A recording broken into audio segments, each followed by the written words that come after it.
Pero ¿qué del Poder Judicial? Es un poder terriblemente más conservador, pues porque no es un poder, a diferencia del Ejecutivo y Legislativo, que pasa por la voluntad popular. Los jueces, los magistrados de todos los tribunales, de todos los diferentes tribunales, se eligió también ayer al presidente del Tribunal de Justicia Administrativa, Suprema Corte de Justicia de la Nación. Magistrados de todo tipo no son electos por la gente. Es un poder que yo me atrevería a decir el menos democrático de todos. Y entonces lo tenemos que ver en este sentido, que normalmente los conservadores fueron acomodando piezas. Manuel, fueron 36 años de neoliberalismo, 6 sexenios. Uno que más quisiera, pues que se pudiera cambiar en 4 años lo que se hizo en 36 años. No es posible. El Poder Judicial necesita ciertamente una reforma de fondo, en donde efectivamente al menos algunos magistrados puedan ser electos por la gente. Recordemos que Ernesto Zedillo deshizo totalmente al Tribunal Supremo y metió a otros, se redujo de 26 a 11. Ellos trataron de evitar, y sí les salió una parte, pero no les salió totalmente.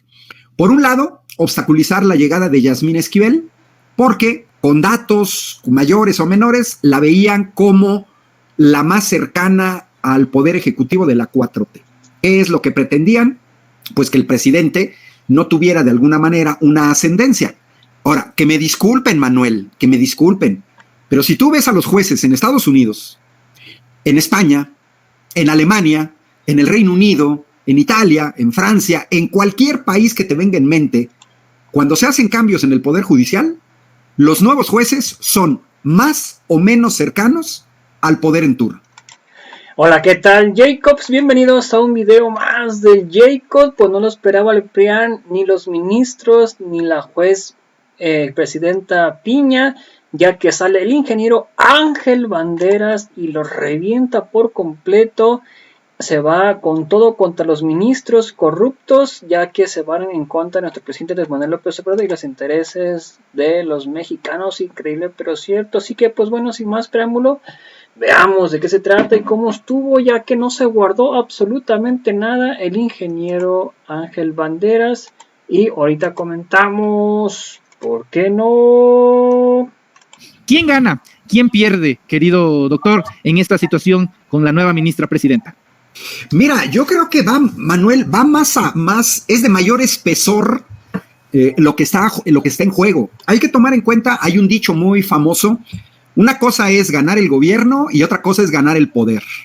Bueno, en el sistema de República Mexicana tenemos 3 poderes: el poder ejecutivo, el poder legislativo y el poder judicial. La 4T gana en 2018, arrasa en las elecciones presidenciales, con lo que tienes el poder ejecutivo. No tienes el control de los medios, que es otro poder, a veces le llaman el cuarto poder. Tampoco tienes el control económico, están los grandes empresarios. Podría agregar las iglesias como otro poder. Y bueno, ganas parte del poder ejecutivo. Además de eso, la 4T gana en 2018, pues el poder legislativo, la mayoría en la Cámara de Diputados, la mayoría en la Cámara de Senadores. Se refrendó la mayoría en la Cámara de Diputados en 2021. ¿Pero qué del Poder Judicial? Es un poder terriblemente más conservador, pues porque no es un poder, a diferencia del Ejecutivo y Legislativo, que pasa por la voluntad popular. Los jueces, los magistrados de todos los tribunales, de todos los diferentes tribunales, se eligió también ayer al presidente del Tribunal de Justicia Administrativa, Suprema Corte de Justicia de la Nación. Magistrados de todo tipo no son electos por la gente. Es un poder que yo me atrevería a decir el menos democrático de todos. Y entonces lo tenemos que ver en este sentido, que normalmente los conservadores fueron acomodando piezas. Manuel, fueron 36 años de neoliberalismo, 6 sexenios. Uno que más quisiera, pues que se pudiera cambiar en 4 años lo que se hizo en 36 años. No es posible. El Poder Judicial necesita ciertamente una reforma de fondo, en donde efectivamente al menos algunos magistrados puedan ser electos por la gente. Recordemos que Ernesto Zedillo deshizo totalmente al Tribunal Supremo y metió a otros, se redujo de 26 a 11, y es un poder que está ahí. Tú señalabas en tu introducción el caso de la nueva presidenta, que ha votado en contra, o el mayor número de veces ha votado en contra de las propuestas de la 4T. Con eso tiene que lidiar también el Poder Ejecutivo. No es inmediato, es un Poder Judicial que a muchos no nos gusta, que han entrado en la Suprema Corte de la Justicia de la Nación, pues magistrados como Arturo Saldívar, como la misma Yasmín Esquivel, a la que le hicieron pues una guerra sucia, porque nadie, absolutamente nadie, se chupa el dedo como para que justo en el proceso de renovación de la presidencia de la Suprema Corte de Justicia de la Nación salga un tema relacionado con tesis de hace décadas. Eso nadie se chupa el dedo. Aquí es claramente la intervención de otros actores, porque pues Guillermo Sheridan no es cualquier actor, es parte de un grupo, y es parte del grupo que ha venido golpeteando a la 4T prácticamente. No te voy a decir, Manuel, que desde el inicio, pero sí desde el inicio que comenzaron a perder sus privilegios. Todo este grupo alrededor del grupo Nexos, Letras Libres, Héctor Aguilar Camín, Enrique Krause, de ahí viene la intervención. ¿Qué es lo que ellos trataron de evitar y sí les salió? Una parte, pero no les salió totalmente. Por un lado, obstaculizar la llegada de Yasmín Esquivel, porque con datos mayores o menores la veían como la más cercana al Poder Ejecutivo de la 4T. ¿Qué es lo que pretendían? Pues que el presidente no tuviera de alguna manera una ascendencia. Ahora, que me disculpen, Manuel, que me disculpen, pero si tú ves a los jueces en Estados Unidos, en España, en Alemania, en el Reino Unido, en Italia, en Francia, en cualquier país que te venga en mente, cuando se hacen cambios en el Poder Judicial, los nuevos jueces son más o menos cercanos al poder en turno. Acaba de pasar un escándalo en España que fue justamente la renovación de su Tribunal Supremo, en donde sucede que de manera inédita el Tribunal Supremo, que tenía una mayoría, creo que también son 11, creo que esa mayoría era 4-7 a favor de los conservadores, de la gente ligada a la derecha española, al Partido Popular, se les acaba el periodo y maniobran al interior de ese Tribunal Supremo para que no se haga el cambio e ingresen los nuevos magistrados. Y hay una estira floja que dura 2 años, Manuel. No estamos hablando de una estira floja de días o de semanas, ni siquiera de meses. 2 años para hacer la renovación. Es decir, ¿qué sucede en México? Lo que hemos visto en otros países. Las fuerzas derrotadas en las urnas tratan de conservar el poder en la parte jurídica, en la parte judicial, para obstaculizar a los nuevos gobiernos, para seguir favoreciendo a las fuerzas que los pusieron en ese lugar. Eso lo acabamos de ver en España y es un caso muy semejante, porque después de 2 años, ¿qué sucede en el Tribunal Supremo Español? Sucede que cambia la correlación de fuerzas. La derecha había vetado a un personaje que sería el análogo, que en este caso se hubiera vetado a Yasmín Esquivel, y lo que sucede es que las fuerzas progresistas al interior del tribunal en España, pues contestan con otro candidato que no se le esperaban y finalmente se hace el cambio. Hoy en día en España, con el gobierno de Pedro Sánchez, se invirtió la correlación de fuerzas. 7 jueces totalmente identificados con el progresismo y 4 jueces identificados totalmente con el conservadurismo. Cierro, Manuel. Bueno, ya es justo que en México se hable en esos términos, como lo hace el presidente, que si tenemos 11 ministros en la Suprema Corte de Justicia de la Nación, nos quede claro a mexicanas y a mexicanos cuántos son conservadores, cuántos son progresistas, cuántos están... no te voy a decir que a favor de la 4T o en contra de la 4T, las cuestiones jurídicas son más delicadas que eso. No, pero sí, yo sí dividiría en progresistas y conservadores en los términos que lo ha manejado Andrés Manuel López Obrador.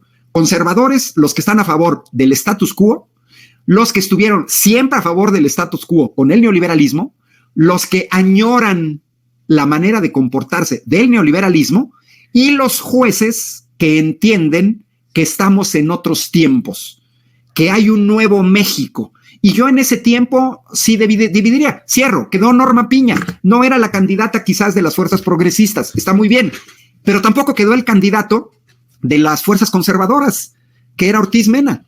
Perdió por un solo voto. También te muestra la diferencia. Yo creo que las últimas votaciones que hemos visto en la Suprema Corte son más sanas en el sentido de que no hay la unanimidad que existía en el neoliberalismo, donde curiosamente todos estaban a favor o todos estaban en contra, y que hoy vemos votaciones divididas que muestran más que cualquier cosa puntos de vista divergentes de lo que debe ser el Poder Judicial ante el gobierno de la 4T. Totalmente de acuerdo, doctor. E incluso en los Estados Unidos, bueno, aquí en México pasa que los ministros prácticamente son desconocidos. La ciudadanía, la sociedad casi no conoce quiénes son los ministros, quién propuso a los ministros, cómo llegan los ministros. Caso contrario, por ejemplo, en Estados Unidos, que cuando, por ejemplo, hay situaciones controversiales, tal vez el último caso, el Roe versus Wade, ¿no? En esta situación del aborto, ¿no? En Estados Unidos, bueno, ahí la gente salió masivamente a protestar, ¿no? Sobre todo el sector femenino, y sabían que el juez que estaba promoviendo eso, que los ministros, que los jueces que estaban promoviendo eso, pues eran gente que había puesto en su momento Trump, o sea, los identificaban con el trumpismo. Aquí es prácticamente inexistente el conocimiento de la ideología de cada uno de los ministros, pero bueno, eso ya queda como un tema aparte, doctor. Doctor, Cristina Fernández de Kirchner, Pedro Castillo y Lula da Silva posiblemente sean los tres más recientes ejemplos de cómo funciona el lawfare. El lawfare es un fenómeno que no me queda la menor duda real. Varios todavía plantean de que se trata de algo teórico. No, ya hay mucha práctica en cómo, incluso como si se tratase de un patrón, nada más tiene objetivos teledirigidos como líderes políticos o presidentes de una corriente de izquierda. Ambos presidentes, bueno, de estos tres presidentes, sufrieron a partir del Poder Judicial. Lula, encarcelado. Pedro Castillo, el día de hoy, va por el 9º abogado para que pueda resultar libre. Y Cristina Fernández de Kirchner, en cuanto se le acabe el fuero, va a ser encarcelada ya, debido a fabricación de delitos, ¿no? En torno a corrupción. Mi pregunta es, doctor, ¿ve usted con las reconfiguraciones que da la Suprema Corte escenarios para que se repita un escenario de lawfare aquí en México con el presidente López Obrador, que no es ajeno a ellos, que ya lo sufrió en el desafuero, pero ahora como presidente o incluso cuando él se retire? Bueno, mira, primero déjame comentar el comentario, valga la redundancia, de Miguel Ángel Jiménez García, que cuando lo leí me viene en mente aquel dicho de si come pato, grazna come pato, se mueve como pato, es pato. Porque justamente Miguel Ángel Jiménez en su mensaje logra concentrar varios elementos que tienen que ver con pues yo le llamo guerra sucia en contra de la ministra Yasmín Esquivel, porque Miguel Ángel nos recuerda, quien dio a conocer la noticia es Latinos. Ah, qué curioso, Loret de Mola y Roberto Madrazo. Quien supuestamente consigue la entrevista con el otro tesista fue Eje Central, Raimundo Riva Palacio. Quien difundió la noticia a todos los medios de comunicación tradicionales chayoteros, y esta vez lo consiguieron. Ahí está, Manuel. Se mueve como pato, grazna como pato, se baña como pato, es pato. Ahí se ve claramente de dónde vino esa situación en contra de Yasmín Esquivel. Bueno, yo soy víctima, Manuel, de acoso judicial, lawfare, al interior de Morena. Un día sí, otro día no, apenas en diciembre, 3 acusaciones nuevas por cualquier detalle, que porque mi gato se apareció en la cámara con la cola para arriba, no ya, que porque se apareció, que porque no se apareció. Entonces, que yo he entendido el lawfare como víctima, yo le llamo el acoso judicial en español, porque lo he vivido, porque te das cuenta cuando te acusan por aquí, te acusan por allá, te acusan ante la Comisión Nacional de Honestidad y Justicia, te acusan en un tribunal, van a la Sala Monterrey, etcétera, guardando la simetría. Digamos que los casos de acoso judicial que tú señalaste son paradigmáticos en el grado del nivel al que son capaces de llegar, efectivamente. El escenario no lo ve en México, Manuel, por una diferencia enorme. ¿Cuál es esa diferencia? El apoyo al presidente, el apoyo a la 4T.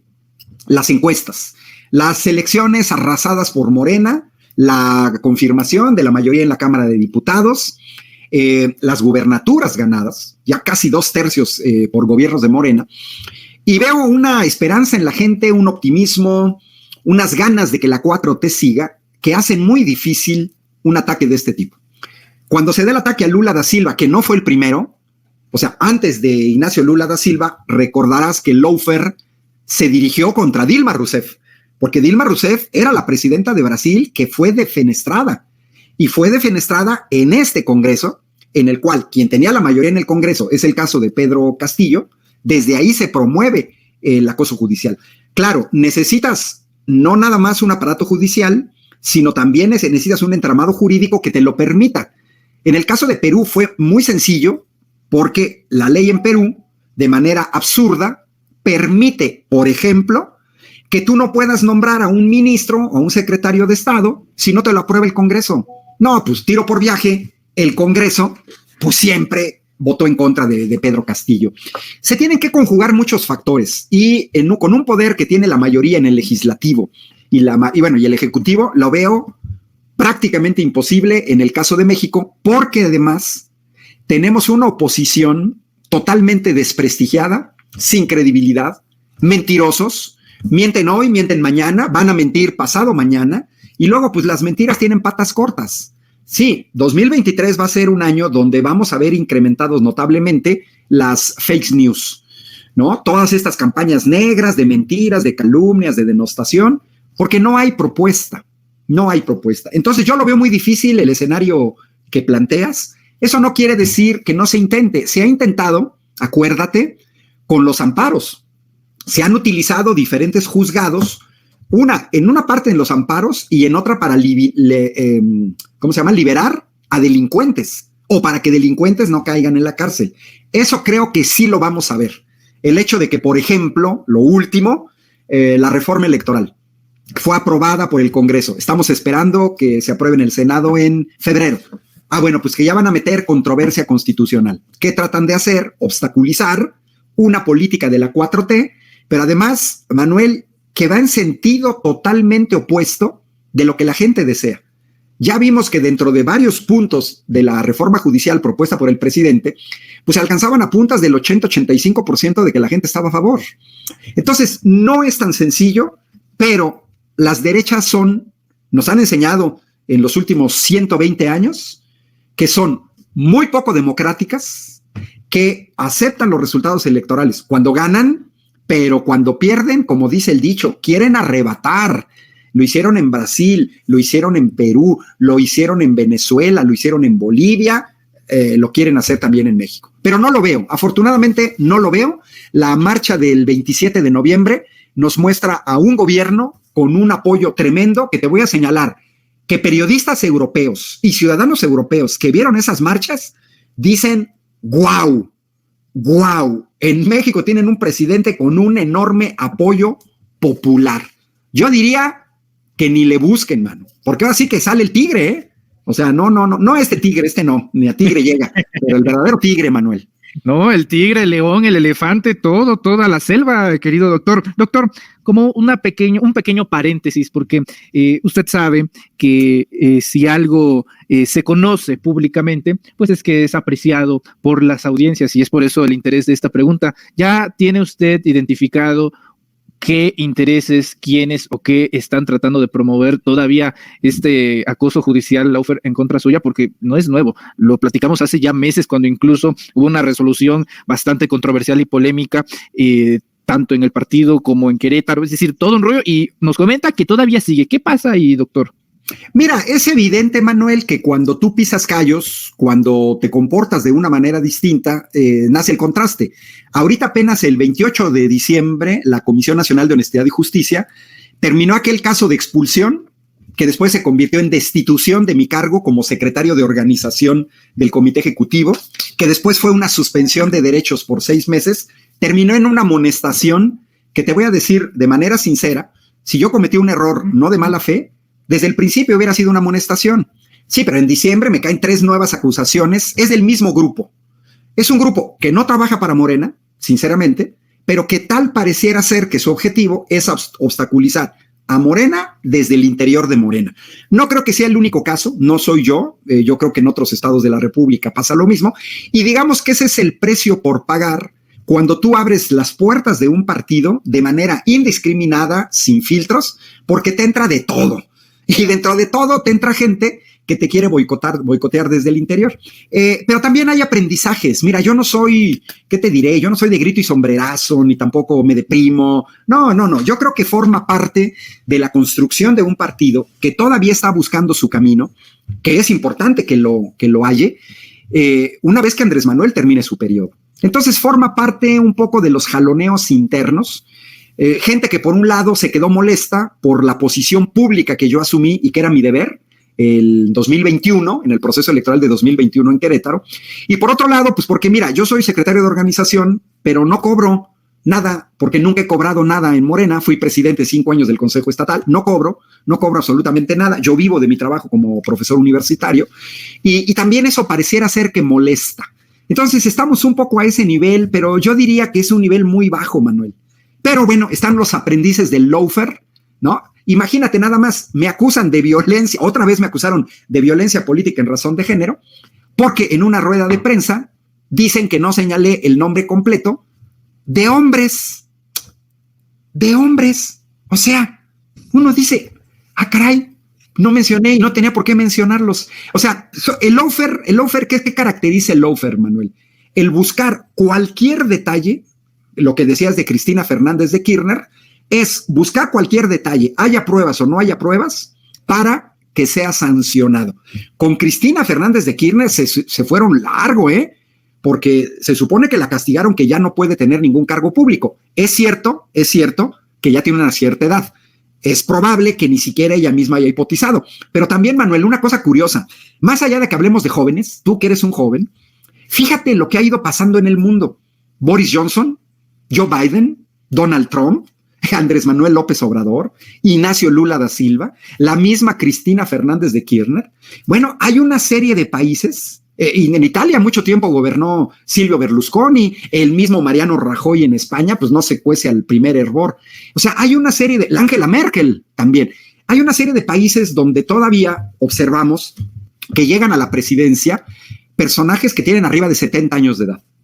Por otro lado, observamos a gente como Bolivia, con Evo Morales, hoy Luis Arce, Gustavo Petro en Colombia, Xiomara Castro en Honduras, el mismo Bukele en El Salvador, Giorgia Meloni de derecha en Italia, Pedro Sánchez en España, Liz Truss en el Reino Unido, como que van otra generación en otros países que van más o menos gobernando. Entonces, no hay que espantarse de estas cosas, suceden, pero sí es fastidioso el lawfare, pues porque tienes que destinar tiempo, pagar abogados, revisar de qué te están acusando, luego observas que las acusaciones pues son patito, que te acusan sin pruebas. Es más bien el golpeteo, porque el lawfare también busca desmoralizar a una persona, que tire la toalla, por ejemplo, que renuncie a su cargo, que es lo que pedían de Dilma Rousseff, y luego si tienen la posibilidad, pues tratar de defenestrarla. Hoy en día todavía no termina el problema judicial en los Estados Unidos, que yo no lo llamaría lawfare, sino es toda la investigación relacionada con la toma del Capitolio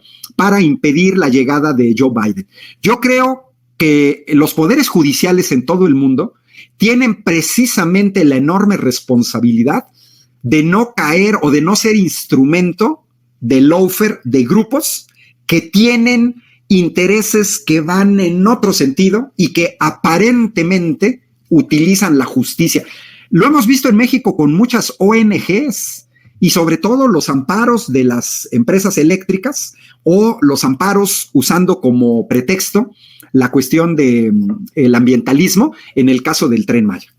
Entonces, más o menos nos movemos en ese tema. No va a ser ni la primera ni la última vez. Mira, si hay un acoso judicial duro, pesado, contra el periodismo, es contra Julian Assange.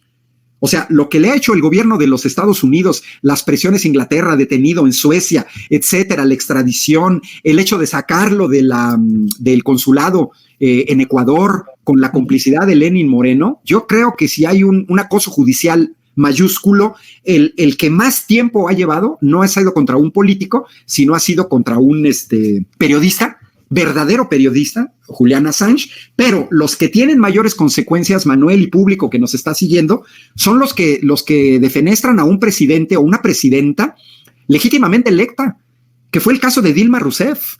O sea, Cristina Fernández de Kirchner la han acosado ahora como vicepresidenta para evitar que sea la candidata a la presidencia. El desafuero Andrés Manuel, ¿qué fue?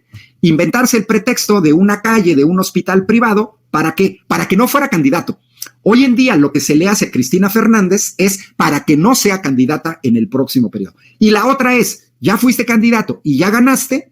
Bueno, entonces ahora viene el caso de Dilma Rousseff y el caso de Pedro Castillo, que ahora te hacemos lawfare para tratar de revertir la voluntad popular, lo que es extremadamente grave.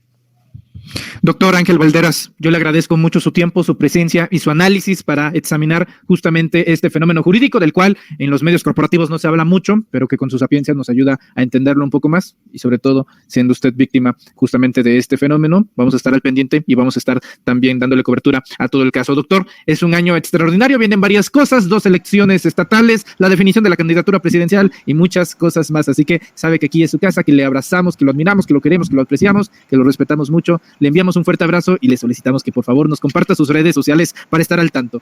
Claro que sí, Ángel Valderas, me pueden seguir en Twitter, en Facebook y en YouTube. Y muchas gracias a los comentarios, siempre los leo. Tenemos aquí la posibilidad al público que nos sigue, estamos usando Bueno, pues ahí está claramente cómo pues el ingeniero Ángel Valderas revienta por completo al Poder Judicial, donde tiene toda la boca llena de razón, donde pues sí, es el partido, el poder menos, pero absolutamente menos democrático y más conservador que hay, ya que como ellos nada más llegan por asignatura, no llegan por votos, pues no se dan, ya me escogió, ya le rindo cuentas al quien me contrató, al quien me llevó aquí y me olvido prácticamente de todo. Increíble pero cierto, pero así es como funciona prácticamente el Poder Judicial, donde ganan estratosféricos salarios a mano poder, prestaciones que no se imaginan, las prestaciones que tienen tan más multimillonarias que tienen, increíble pero cierto, pero tienen muchísimos beneficios estos jueces como para que no reaccionen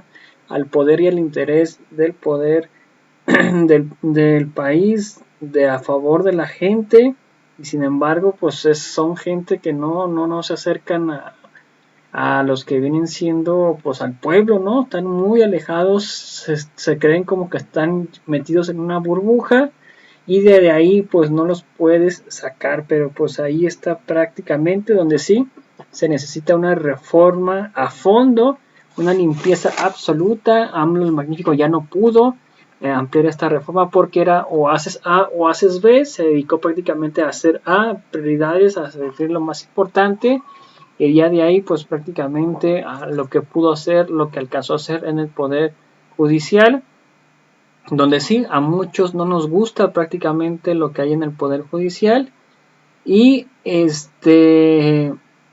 pues donde pues nos habla también de que llegó Cedillo, hizo una limpieza profunda, bajó a 11 nada más ministros y pues prácticamente hizo cambios, donde no entienden los jueces que ya hay un nuevo México y ellos se quedan incrustados porque no les conviene salir de ahí en ese gobierno donde dicen que pues se van a quedar ahí en el viejo México, pero sin embargo no se dan cuenta que ya hay un nuevo México que ya está mucho más politizado, mucho más de política, y al parecer no lo quieren ver los jueces, donde al parecer en la administración pasada de la mano de Peña Nieto se extendieron ellos el plazo prácticamente unos años más. La mayoría de los ministros que están ahí se extendieron años, donde si esto lo hubiera hecho nuestro presidente Andrés Manuel López Obrador, no, directo al autoritarismo, y ya estuvieran reventando con todo nuestro presidente Andrés Manuel López Obrador, y sin embargo lo hacen con Peña y calladitos y nadie dice y nadie dijo nada. Así que pues bueno amigos, no sé ustedes qué opinan al respecto de esto,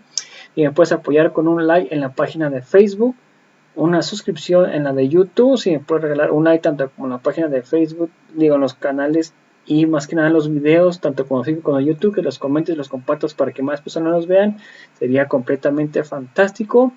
Si me puedes regalar estrellas que no afecten tu economía, también sería fenomenal. Y si me puedes apoyar con una colaboración en el canal de YouTube o de Facebook más bien, por solo 99 pesos mensuales, en consideración del canal, te lo agradecería muchísimo. Si no, pues simplemente que me regales un like en los videos, tanto como de Facebook como de YouTube, que los comentes y los compartas para que más personas vean. Te lo agradezco muchísimo. Toda la audiencia, gracias por el video. Los invito a ver nuestro siguiente video. Hasta la próxima. Bye. Suscríbete al video, comentar, compartir y difundir para que más personas nos vean. Hasta la próxima.